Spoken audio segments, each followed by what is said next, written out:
أشهد أن محمدا رسول الله. حي على الصلاة.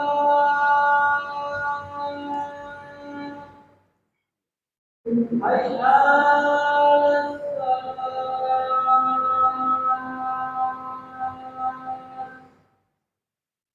حي على الفلاح.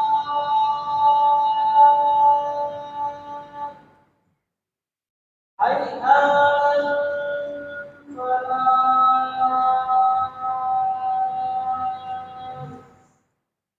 الله أكبر.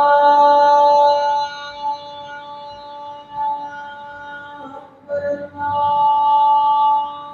أكبر. لا إله إلا الله.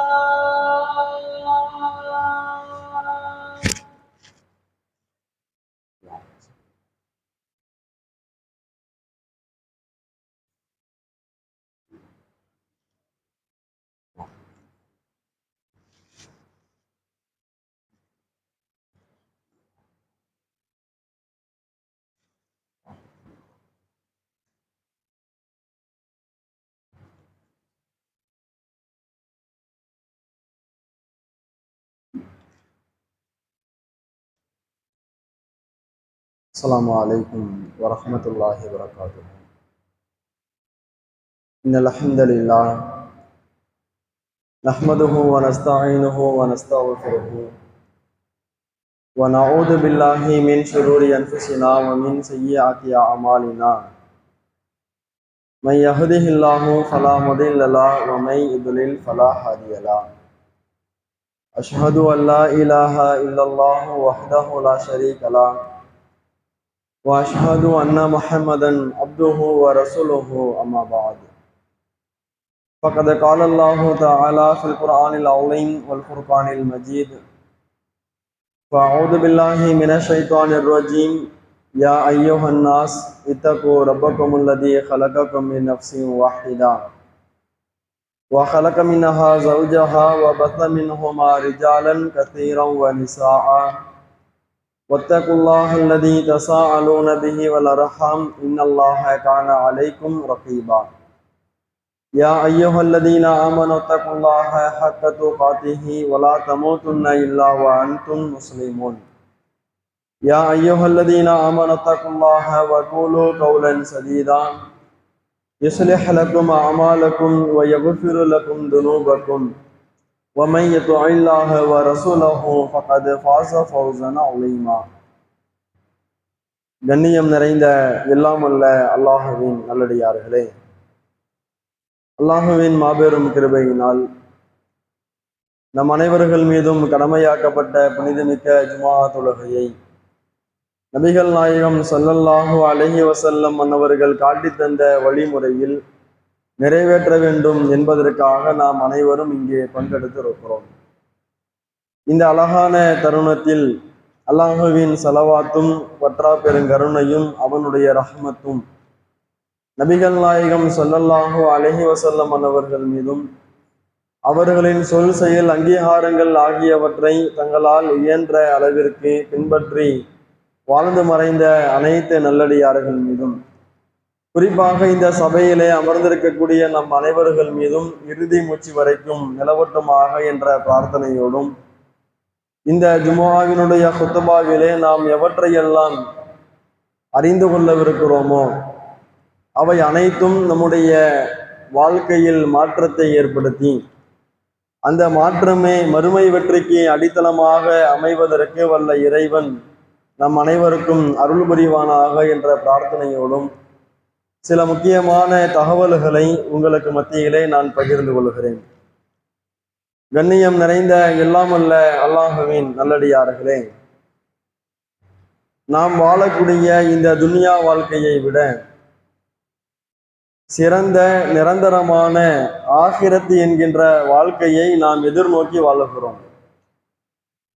அந்த சிந்தனைக்கு அழகிய முன்மாதிரியாக நபிகள் நாயகம் ஸல்லல்லாஹு அலைஹி வஸல்லம் அன்னவர்களை நாம் தேர்வு செய்திருக்கிறோம். இந்த உலக வாழ்க்கையை விட நாளை மறுமை வாழ்க்கைதான் சிறந்தது என்கின்ற சிந்தனையை அழகான முறையில் அறிவுபூர்வமாக நபிகள் நாயகம் ஸல்லல்லாஹு அலைஹி வஸல்லம் அவர்கள் பல தருணங்களில் நமக்கு பல பாடங்களை நடத்தி இருந்தாலும் இந்த உலகத்தில் அல்லாஹுவின் தூதர் ஸல்லல்லாஹு அலைஹி வஸல்லம் அவர்கள் சில காரியங்களை விரும்பி இருக்கிறார்கள். மறுமைதான் நேசத்திற்குரிய வாழ்க்கை, மறுமைதான் நிரந்தரமான வாழ்க்கை. இந்த உலக வாழ்க்கை என்பது அழியக்கூடியது என்பதை நபிகள் நாயகம் அறிந்திருந்தாலும் இந்த உலக வாழ்க்கையில் சில விஷயங்களை நபிகள் நாயகம் ஸல்லல்லாஹு அலைஹி வஸல்லம் அவர்கள் நேசித்திருக்கிறார்கள். அந்த நேசத்தை தன்னுடைய பிரார்த்தனைகள் மூலமாக அல்லாஹ்விடத்தில் முன்வைத்திருக்கிறார்கள். அந்த நேசம் என்பது இந்த உலகத்திலும் நமக்கு பயனளிக்கும், நாளை மறுமையிலும் நமக்கு பயனளிக்கக்கூடியதாக நபிகள் நாயகம் அவர்கள் சில முன்மாதிரியை நமக்கு வழங்கியிருக்கிறார்கள். அல்லாஹ்வுடைய தூதர் அவர்கள் அல்லாஹ்விடத்துல சந்தர்ப்பத்திற்கு ஏற்ப நிறைய பிரார்த்தனைகளை செய்திருந்தாலும் ஒரு அழகான ஒரு பிரார்த்தனை என்ன தெரியுமா? அல்லாஹ்வுடைய தூதர் அவர்கள் கல்வி குறித்து, இன்றைக்கு நாம் பயிலக்கூடிய கல்வி இருக்கிறது அல்லவா, அது குறித்து அல்லாஹ்விடத்தில் முறையிடும் பொழுது 2 விஷயங்களை நமக்கு கற்றுத்தருகிறார்கள். அதில் முதலாவது விஷயம் என்னவென்றால், அல்லாஹ் நமக்கு வழங்கிய கல்வி என்பது 2 விதம். நாம் 2 விதம் என்று சொன்னவுடன் உலக கல்வி ஒன்று, மார்க்க கல்வி என்று நாம் பிரிப்போம். ஆனால் நபிகள் நாயகம் ஸல்லல்லாஹு அலைஹி வஸல்லம் அவர்கள் உலக கல்வி மார்க்க கல்வி என்று பிரிக்கவில்லை. அவர்கள் எப்படி பிரித்தார்கள்?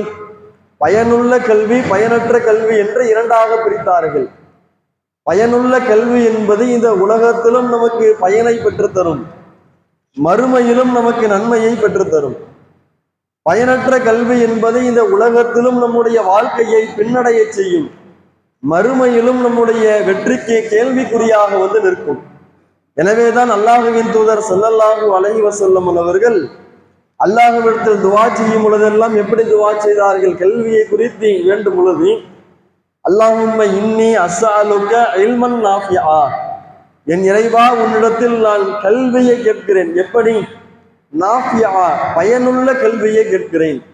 பயனுள்ள கல்வி என்றால், இந்த உலகத்தில் ஒரு காரியத்தை நாம் தெரிந்து கொள்கிறோம், அந்த காரியத்தின் மூலமாக ஒரு குறிப்பிட்ட ஒரு பொருளாதாரத்தை நாம் சம்பாதிக்கிறோம். பொருளாதாரம் என்பது உலகத்தில் பயனுள்ளதா இல்லையா? ஒரு வியாபாரத்தை கற்றுக்கொண்டு அந்த வியாபாரத்தின் மூலமாக நம்முடைய வருமானத்தை நாம் ஈட்டுகின்றோமையானால் அந்த வியாபாரம் ஒரு பயனுள்ள கல்வி. அதே போன்று இந்த உலகத்தில் வாழ்வதற்கு உணவு என்பது அத்தியாவசிய தேவை. அப்ப அந்த உணவை நாம் வெறுமனே பசிக்காக சாப்பிடாமல் ருசிக்காக ருசித்து சாப்பிடுகிறோம், விரும்பி சாப்பிடுகிறோம். அந்த ருசிக்காக விரும்பி சாப்பிடக்கூடிய அந்த உணவை தயார் செய்யக்கூடிய அந்த சமையல் கலை இருக்குது பாருங்க, அது கூட ஒரு பயனுள்ள கல்விதான். ஒரு சமையலை நாம் செய்யும் பொழுது, ஒரு உணவை நாம் தயாரிக்கும் பொழுது அற்பமாக நாம் கருதக்கூடிய உப்பு இருக்குது பாருங்க, அது எவ்வளவு போடணும் அப்படின்னு நாம தெரிந்து வைத்திருக்கிறோம் அல்லவா, அது கூட ஒரு பயனுள்ள கல்விதான். அப்ப இந்த உலகத்தில் ஒன்றை நாம் கற்றுக்கொண்டதற்கு பின்பாக அதன் மூலமாக உலக ரீதியான விஷயமாக இருந்தாலும் மறுமை ரீதியான விஷயமாக இருந்தாலும் இந்த உலகத்திலோ அல்லது மறுமையிலோ நமக்கு ஒரு பலனை கொண்டு வந்து சேர்க்குமையானால் அது பயனுள்ள கல்வி. அல்லாஹ்வுடைய தூதர் அவர்கள் அதை வேண்டினார்கள். அதே போன்று இன்னொரு கல்வியை விட்டு பாதுகாப்பு தேடினார்கள். என்ன கல்வி? அதான் பயனற்ற கல்வி. அல்லாஹ்வுடைய தூதர் அவர்கள் அல்லாஹ்விடத்தில் பாதுகாப்பு தேடும் பொழுது, அல்லாஹும்ம இன்னி அஊது பிக்க மின் இல்மின் லா யன்ஃபா, என் இறைவா பயனல்லாத கல்வியை விட்டு உன்னிடத்தில் நான் பாதுகாப்பு தேடுகிறேன். நான் ஒன்றை அறிந்து கொண்டேனேயானால், நான் ஒன்றை கல்வியாக என்னுடைய மூளையிலே என்னுடைய உள்ளத்திலே நான் ஒன்றை சேமித்து வைத்துக் கொள்வேனேயானால் அது பயனுள்ளதாக இருக்க வேண்டும் என்று அல்லாஹ்வுடைய தூதர் அவர்கள் ஆசைப்பட்டார்கள். நான் எதை கற்றுக்கொண்டாலும் பயனுள்ளதாக இருக்க வேண்டும், அது பயனற்றதாக மாறிவிடக் கூடாது என்று அல்லாஹ்விடத்தில் அதிகமாக பாதுகாப்பு தேடினார்கள். இந்த சிந்தனை அல்லாஹ்வுடைய தூதரிடத்தில் மட்டும் இல்லை, நம்மிடத்திலும் பாருங்க. நாம பயன்படுத்தக்கூடிய மொபைல் போன், அந்த மொபைல் போன்ல ஒரு குறிப்பிட்ட அளவிற்கு ஸ்டோரேஜ் கொடுத்திருக்கிறான் அல்லவா. அல்லாஹ் நம்முடைய உடலிலே அந்த மூளையை கொடுத்து எல்லா தகவல்களையும் சேமித்து வைக்கக்கூடிய ஒரு கிடங்காக, ஒரு ஸ்டோரேஜாக தான் அல்லாஹ் இந்த மூளையை நமக்கு கொடுத்திருக்கிறான். அதே போன்று நாம் பயன்படுத்தக்கூடிய அந்த மொபைல் போன்ல ஒரு குறிப்பிட்ட ஸ்டோரேஜ் இருக்கும். அந்த ஸ்டோரேஜை நாம் எப்படி பயன்படுத்துறோம்? தேவையில்லாத அப்ளிகேஷன்கிற போன்ல நம்ம வச்சிருக்கிற விருப்பம் செய்வோமா? உடனே அன்இன்ஸ்டால். தேவையில்லாத போட்டோக்கள், தேவையில்லாத வீடியோக்கள், தேவையில்லாத எந்த விதமான அம்சங்களையும் நாம் போனில் வைத்திருக்க கூடாது. ஸ்டோரேஜுகளை தேவையில்லாத விஷயத்தை வைத்து நாம் என்ன செய்யக்கூடாது? நிறைவேற்றக்கூடாது. அதை உடனடியாக நாம கிளியர் பண்ணணும்னு அவ்வளவு சாதாரண போன்ல கூட அந்த ஸ்டோரேஜ் நாம வீணடித்து விடக்கூடாது என்று நம்முடைய செயல்பாடுகளை நாம அவ்வளவு முனைப்பு காட்டுகிறோம். ஆனால் இந்த மொபைல் போனை விட, ஒரு மனிதனுடைய கண்டுபிடிப்பை விட அல்லாஹ் நமக்கு இலவசமாக மிகப்பெரிய அருளாக தந்திருப்பது நம்முடைய மனித உடலில் இருக்கக்கூடிய அந்த மூளை என்கின்ற அந்த ஒரு உறுப்பு தான்.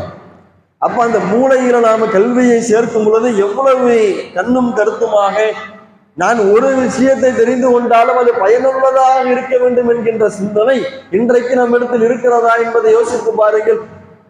ஆனால் இன்றைக்கு இருக்கக்கூடிய பெரியவர்களாக இருந்தாலும், வளரக்கூடிய இளைஞர்களாக இருந்தாலும், ஆண்களாக இருந்தாலும், பெண்களாக இருந்தாலும், இன்றைக்கு நாம் தெரிந்து வைத்திருக்கக்கூடிய கல்விகளில் பெரும்பான்மையானவை பயனற்ற கல்வியாக தான் இருந்து கொண்டிருக்கிறது. பயனுள்ள கல்வியை யாரும் அதை தேடி செல்வது கிடையாது. பயனுள்ள கல்வியை கற்றுக்கொள்வதில் யாரும் இன்றைக்கு ஆர்வம் காட்டுவது கிடையாது. உதாரணத்திற்கு நாம் சொல்வதாக இருந்தால், இன்றைக்கு பாருங்கள், உலகளாவிய அளவில் எடுத்து பாருங்களேன், வறுமையை கூட விட்டுருங்க. உலகளாவிய அளவுல இன்றைக்கு நாம் வாழக்கூடிய நாடு என்பது ஒரு ஜனநாயக நாடு. அனைத்து மதத்தை பின்பற்றக்கூடிய மக்களும் இங்கு சுதந்திரமாக தன்னுடைய கருத்துக்களை அவர்களும் கடைபிடிக்கலாம், பிற மக்களுக்கும் பிரச்சாரம் செய்யலாம். அனைவருடைய உரிமையையும் வழங்கக்கூடிய ஒரு நாடாக, ஒரு சட்டமாக தான் இந்திய நாட்டினுடைய அரசியலமைப்பு சட்டம் இருக்கிறது.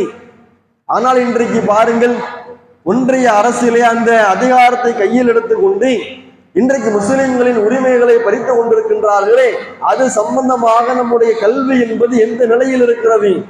வக்ஃபு வாரிய சட்ட திருத்தம் என்கின்ற பெயரால் இன்றைக்கு நம்முடைய உரிமையை பறிக்க வருகிறார்கள். அந்த உரிமைக்கு எதிராக நாம் போராடுகிறோம். சமூக வலைதளங்களிலே கருத்துக்களை பதிவு செய்கிறோம். பிறர் அந்த கருத்துக்களை பதிவு செய்தால் அதை பிற மக்களுக்கு நாம் பகிர்கிறோம். ஆனால் அது குறித்தான அறிவு இன்றைக்கு நம்மிடத்தில் எத்தனை பேருக்கு இருக்கிற தெளிவான அறிவு?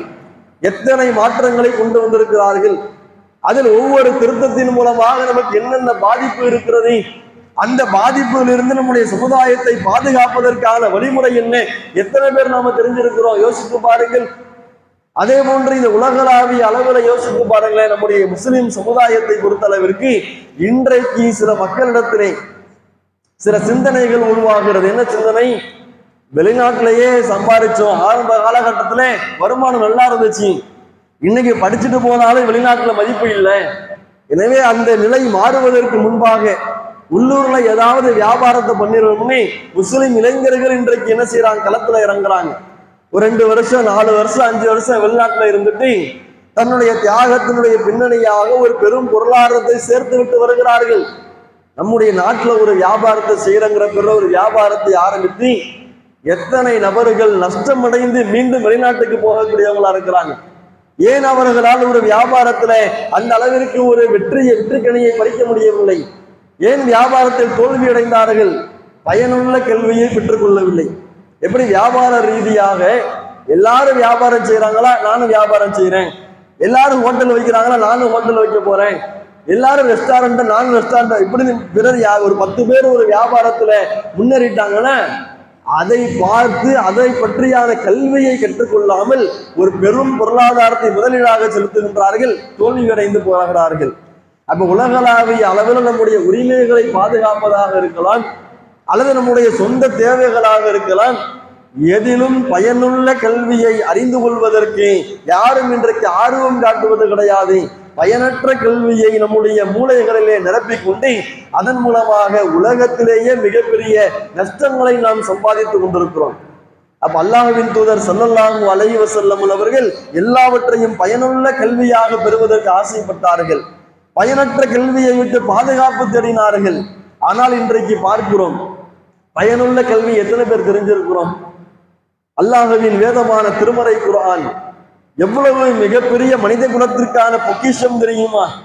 அந்த திருமறை குர்ஆனை இன்றைக்கு நம்முடைய சமுதாயம் இறைவேதமாக நம்பிக்கை கொண்டிருக்கிறது.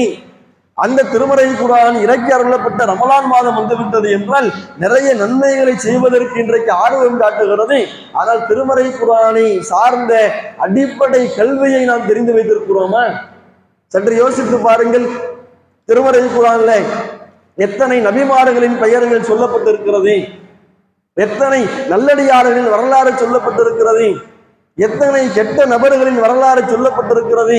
ஒரு பட்டியல சொன்னால் நாம 1-2 பேர் சொல்லுவோம், அவ்வளவுதான். அதோடு நம்முடைய கல்வி ஞானத்தை நாம் மூடி வைத்துக் கொள்கிறோம். அதே போன்று பாருங்கள், திருமறை குர்ஆனை ஓதும் பொழுது சஜிதா திலாவத்து என்கின்ற ஒரு திலாவத்து சஜிதா இருக்கிறது. சில குர்ஆனுடைய வசனங்களை ஓதும் பொழுது நாம நேரடியாக தொழுகையிலும் சரி, தொழுகை இல்லாத இடங்களிலும் சரி நாம சஜிதா செய்யலாம், விரும்பினால் சஜிதா செய்யலாம்.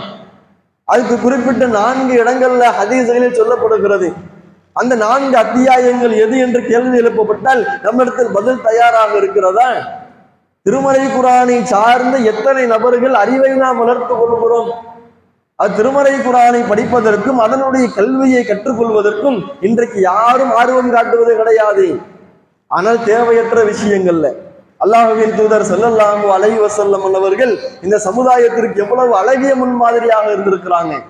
வயதில் மூப்பில் உள்ள நபராக இருந்தாலும், இளைஞர்களாக இருந்தாலும், ஆண்களாக இருந்தாலும், பெண்களாக இருந்தாலும், சிறு குழந்தையாக இருந்தாலும் எல்லோருடைய வாழ்க்கைக்கும் அல்லாஹ்வுடைய தூதர் அவர்கள் அவ்வளவு அழகிய முன்மாதிரியாக இருந்திருக்கிறார்கள். அந்த அல்லாஹ்வின் தூதருடைய வாழ்க்கையை எத்தனை பேர் தெரிஞ்சிருக்கிறோம்?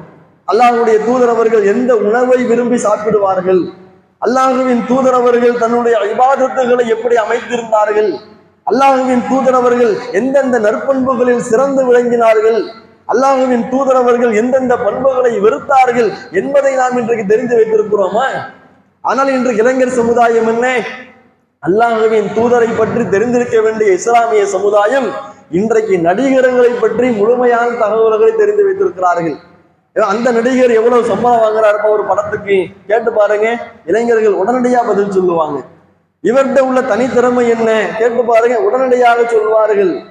அவர் எத்தனை படம் நடிச்சிருக்கிறாரு எல்லாம் அது டக்குன்னு எண்ணிக்கை வரும். குர்ஆன்ல ஒரு குறிப்பிட்ட ஒரு அத்தியாயத்தை சொல்லி இது எத்தனாவது அத்தியாயம் கேட்டா பதில் தெரியாது. ஆனால் ஒரு நடிகருடைய படத்தினுடைய பெயரை சொல்லி இது எத்தனாவது படம்பான்னு கேட்டா உடனே பதில் வருகிறது. ஏன்? இன்றைக்கு பயனுள்ள கல்வியை நாம் யாரும் தெரிந்து கொள்வது கிடையாது. அவருடைய சம்பளத்தை பற்றி நாம் தெரிந்து அவனுடைய பட வரிசைகளை நாம் தெரிந்து கொள்வது இந்த உலகத்தில் நமக்கு பயனளிக்குமா, மறுமையில் நமக்கு பயனளிக்குமா? கண்டிப்பா நமக்கு பயனளிக்காது. ஆனால் அதையெல்லாம் நாம் தெரிந்து வைத்திருக்கிறோம்.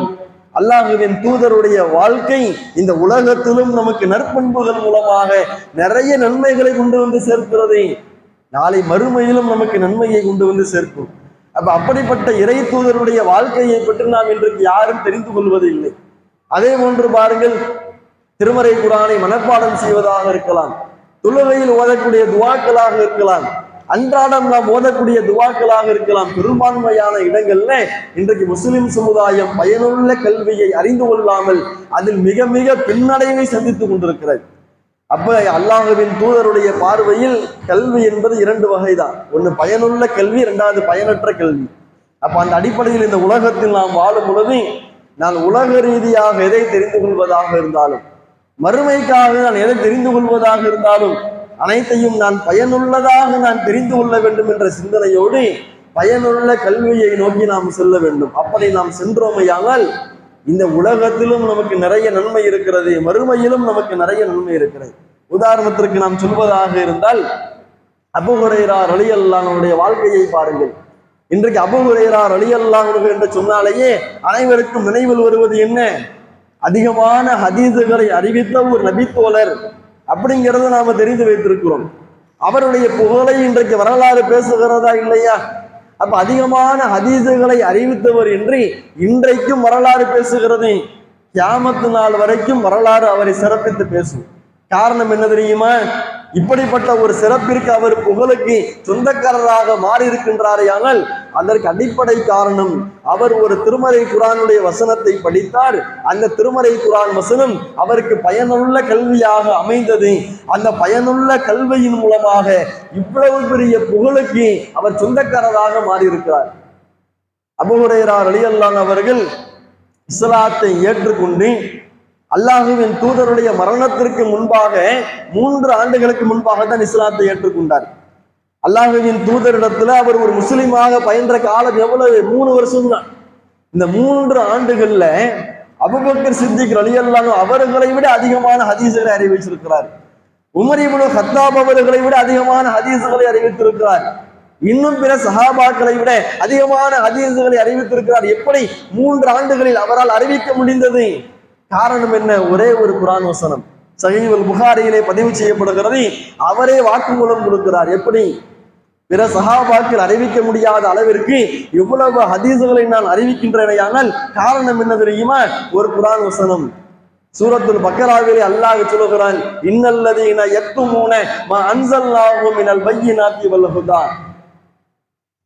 அல்லாஹ் திருமறை குர்ஆனிலே சொல்லும் பொழுது, தெளிவான சான்றுகளிலும் நேர்வழியிலும், தெளிவான சான்று நேர்வழினா இந்த மார்க்கம், இந்த மார்க்கத்தினுடைய ஆதாரமாக குர்ஆனுடைய வசனங்களை நாம் மக்களுக்கு தெளிவுபடுத்தியதற்கு பின்பாக, அந்த குர்ஆனுடைய வசனங்களுக்கு விளக்கமாக ஹதீஸ்களை நாம் மக்களுக்கு நாம் தெளிவுபடுத்தியதற்கு பின்பாக யார் அவற்றை மறைத்து வைத்துக் கொள்கிறாரோ, எனக்கு ஒரு குர்ஆன் வசனம் தெரிஞ்சிருச்சு, அது அடுத்த மக்களுக்கு நான் சொல்லாமல் நான் மறைத்து வைத்துக் கொண்டால், நான் ஒரு ஹதீஸை தெரிந்து கொண்டேன், அதை பிற மக்களுக்கு நான் எடுத்து சொல்லாமல் நான் மறைத்து வைத்துக் கொண்டால் நான் யார் தெரியுமா?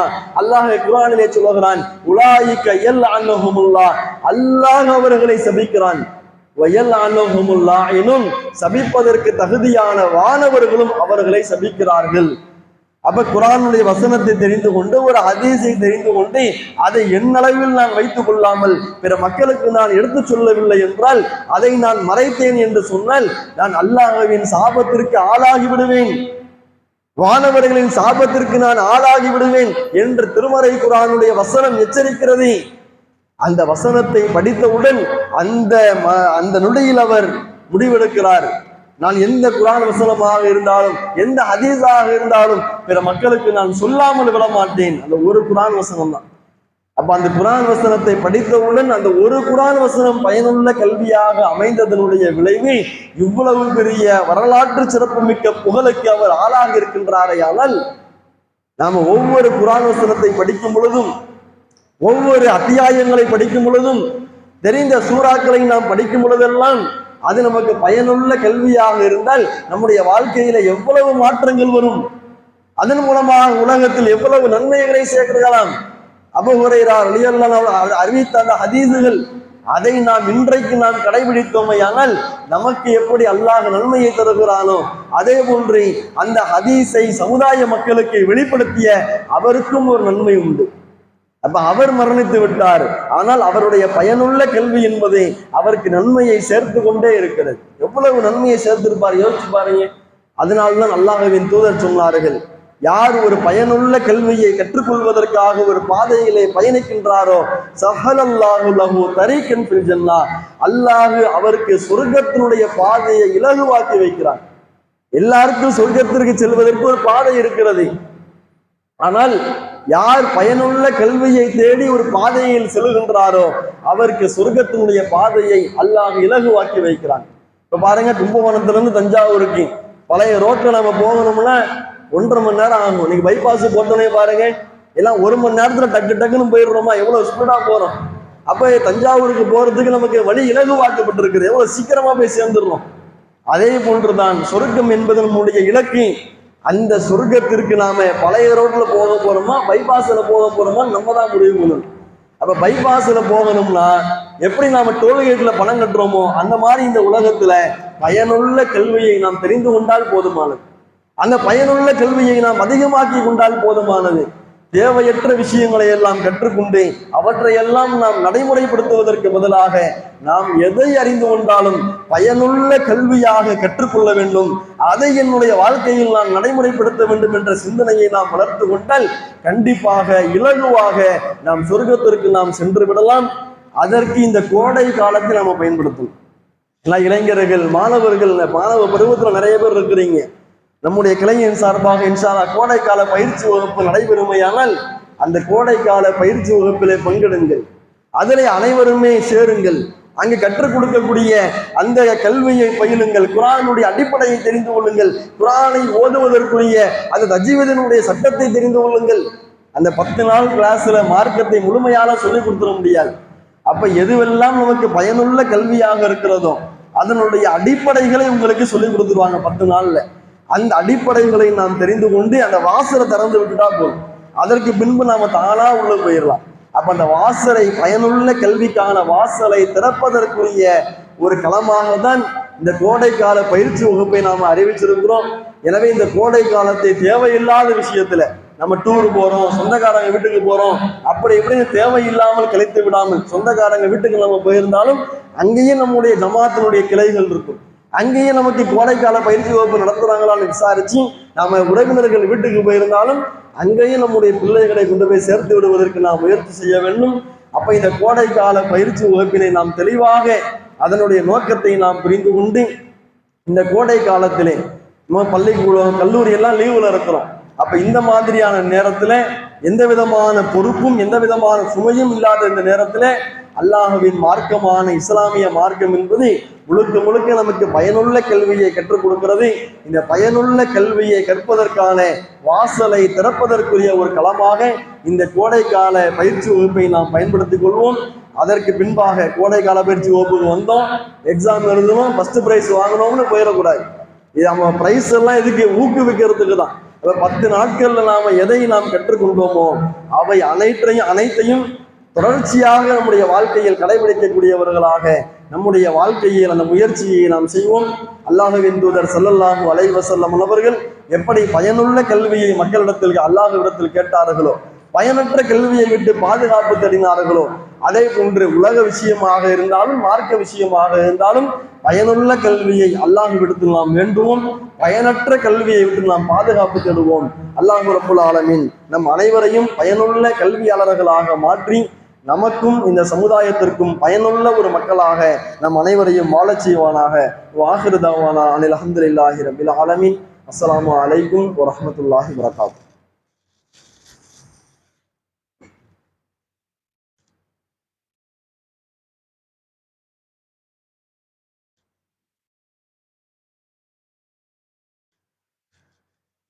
அல்ஹம்துலில்லாஹி ரப்பில் ஆலமீன். அஸ்ஸலாத்து வஸ்ஸலாமு அலா நபியி ஸல்லல்லாஹு அலைஹி வஸல்லம். அம்மா பஅத். கண்ணியத்திற்குரிய எல்லாம் அல்ல அல்லாஹ்வின் நல்லடியார்களே, நாம் வாழக்கூடிய இந்திய நாடு என்பது ஒரு ஜனநாயக நாடாக பல மாநிலங்கள் ஒன்று சேர்ந்து ஒரு ஒன்றிய நாடாக தான் நம்முடைய நாடு உருவாகி இருக்கிறது.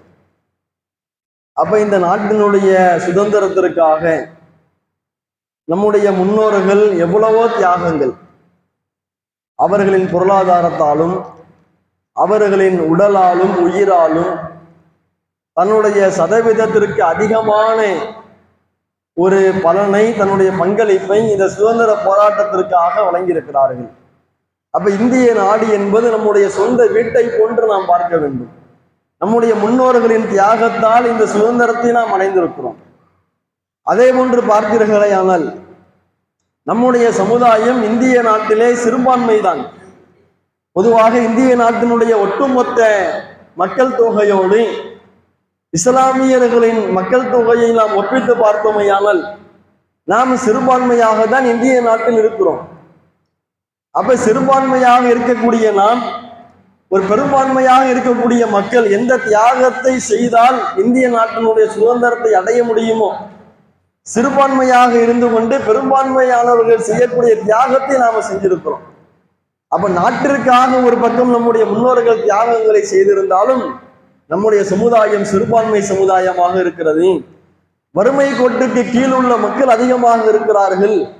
தன்னுடைய சொந்த நாட்டிலே பொருளாதாரத்தை ஈட்ட முடியாமல் வெளிநாடுகளுக்கு செல்லக்கூடியவர்களாக இருக்கிறார்கள் என்கின்ற சிந்தனையோடு நம்முடைய சமுதாயத்தின் நலனை அக்கறையில் கொண்டு நம் சமுதாயத்தினுடைய அந்த வளர்ச்சியை தன்னுடைய கருத்தில் கொண்டு அவர்களின் மார்க்க ரீதியான கல்வியை பெருக்கிக் கொள்வதற்காகவும் உலக ரீதியாக தன்னுடைய தேவைகளை அதிகப்படுத்திக் கொள்வதற்காகவும் சமுதாயத்தினுடைய வளர்ச்சிக்காக வேண்டியுடன் இந்த வக்ஃபு வாரியம் என்கின்ற ஒரு வாரியத்தை உருவாக்கி அதற்கு கோடான கோடி சொத்துக்களை இன்றைக்கு நம்முடைய முன்னோர்கள் அள்ளி கொடுத்திருக்கிறார்கள்.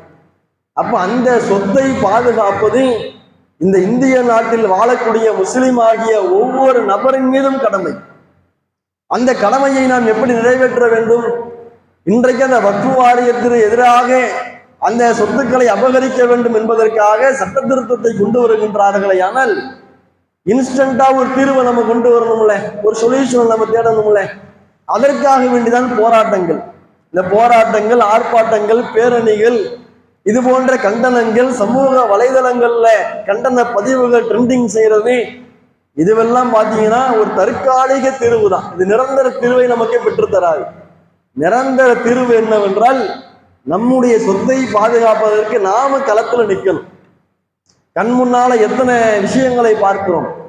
இந்திய நாட்டினுடைய முதுகெலும்பாக திகழக்கூடிய விவசாயம், அந்த விவசாயத்திற்கு எதிராக ஒரு சட்ட திருத்தத்தை கொண்டு வந்தார்கள். வேளாண்மை சட்ட திருத்தம் என்கின்ற பெயரால் சில சட்ட திருத்தங்களை கொண்டு வந்தார்கள். அந்த சட்ட திருத்தம் விவசாயிகளுக்கு பாதிப்பை ஏற்படுத்தக்கூடியதாகவும் கார்ப்பரேட் கம்பெனிகளுக்கு நன்மையை பகிக்கக்கூடியதாகவும் இருந்தது. அந்த விவசாயிகள் என்ன செஞ்சாங்க? அவர்கள் எந்த ஜமாத்தையும் உருவாக்கல, எந்த விதமான விஷயங்களையும் அவர்கள் கையில் எடுத்தது என்னன்னா போராட்டம் தான். டெல்லியில போய் எல்லா மாநிலத்தில் உள்ள முக்கிய விவசாயிகளும் எல்லா சங்கங்களும் ஒன்று சேர்ந்து டெல்லியில போய் என்ன செஞ்சாங்க? கிட்டத்தட்ட 1.5 வருடம் வெயில் பார்க்கல, குளிரை பார்க்கவில்லை, மழையை பார்க்கவில்லை. எங்களுக்கு தேவை எங்களுடைய விவசாயம் பாதுகாக்கப்பட வேண்டும் என்று சொல்லி 1.5 ஆண்டுகள் போராடினார்கள். அதனுடைய விளைவு அந்த சட்ட மசோதாவை அவங்க வாபஸ் வாங்கினாங்க. அப்ப அதே போன்றுதான் நம்முடைய முஸ்லிம் சமுதாயம், நம்முடைய முன்னோர்களின் சொத்துக்களை நாம் பாதுகாக்க வேண்டுமையானால் இந்த போராட்டங்கள், ஆர்ப்பாட்டங்கள் என்பதெல்லாம் நமக்கு நிரந்தர தீர்வை நமக்கு பெற்றுத்தரப் போவது கிடையாது. அப்ப நிரந்தர தீர்வு எதுன்னு கேட்டீங்கன்னா, இந்த உலகத்துல நாம் என்ன செய்ய, அடுத்த தலைமுறை நம்முடைய முன்னோர்கள் வரைக்கும் வெளிநாட்டுல போய் சம்பாதிச்சாங்க, நிறைய சம்பாதிச்சு சேர்த்து வச்சுட்டாங்க. அல்ஹம்துலில்லாஹ், அது பிரச்சனை இல்லை. வெளிநாடுகளிலும் போய் நம்ம சம்பாதிக்கலாம். ஆனால் நம்முடைய உரிமையை பாதுகாத்துக் கொள்வதற்காக, நம்முடைய முன்னோர்கள் நமக்கு வழங்கிய சொத்துக்களை நாம் பாதுகாப்பதற்காக அந்த கடமையை நாம் நிறைவேற்ற வேண்டுமையானால் அடுத்த தலைமுறை இஸ்லாமியர்கள், இன்றைக்கே படிக்கக்கூடியவர்கள், இன்றைக்கே உள்ளத்துல ஆழமா ஒரு செய்தியை பதிய வைங்க. இந்திய நாட்டுல நமக்கு வருமானத்தை ஈட்டுவதற்கு 1000 மொழிகள் இருக்கிறது. சொந்த தொழில் தான் செய்ய வேண்டும் இல்லை, நாம படிக்கக்கூடிய கல்வியின் மூலமாகவே அரசாங்கத்தின் சார்பாக நமக்கு இடஒதுக்கீட்டை தருகின்றார்கள். தமிழ்நாட்டில் நம்முடைய இடஒதுக்கீடு என்பது 3.5% இடஒதுக்கீடு இருக்கிறது. ஆனா அந்த இடஒதுக்கீடை நாம் இன்றைக்கு முழுமைப்படுத்திட்டோமான்னு கேட்டா இன்றைக்கு யாரும் முழுமைப்படுத்தவே இல்லை. எல்லாரும் படிக்கிறோம், ஒரு டிகிரி வாங்குறோம், 2 டிகிரி வாங்குறோம், வெளிநாட்டுக்கு போயிடுறோம். அப்ப இந்திய நாட்டிலே அரசாங்கத்தினுடைய பணியிடங்கள் முஸ்லிம்களுக்காகவே ஒதுக்கப்பட்ட பணியிடம் என்பது 3.5%.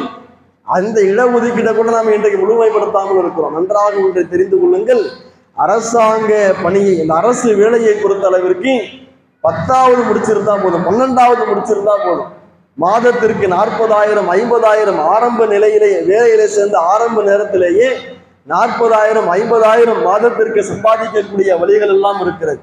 ஆனால் அந்த வழிகளை நாம் இன்றைக்கு தெரியாமல் இருந்து கொண்டிருக்கிறோம். அப்ப இன்றைக்கு படிக்கக்கூடிய காலகட்டத்திலேயே நாம நம்முடைய இலக்கை நாம் என்ன செய்யணும், நிர்ணயிக்கணும். நான் வெளிநாட்டுக்கு போக மாட்டேன், சம்பாதிக்கேன், என்னுடைய சமுதாயத்திற்காக, என்னுடைய தேவைக்காக, சுயநலத்திற்காக நான் வெளிநாட்டிற்கு போய் சம்பாதிப்பதை விட இந்த உலகத்திலும் அல்லாஹ் எனக்கு ரிஸ்கை தாராளமாக கொடுப்பான்.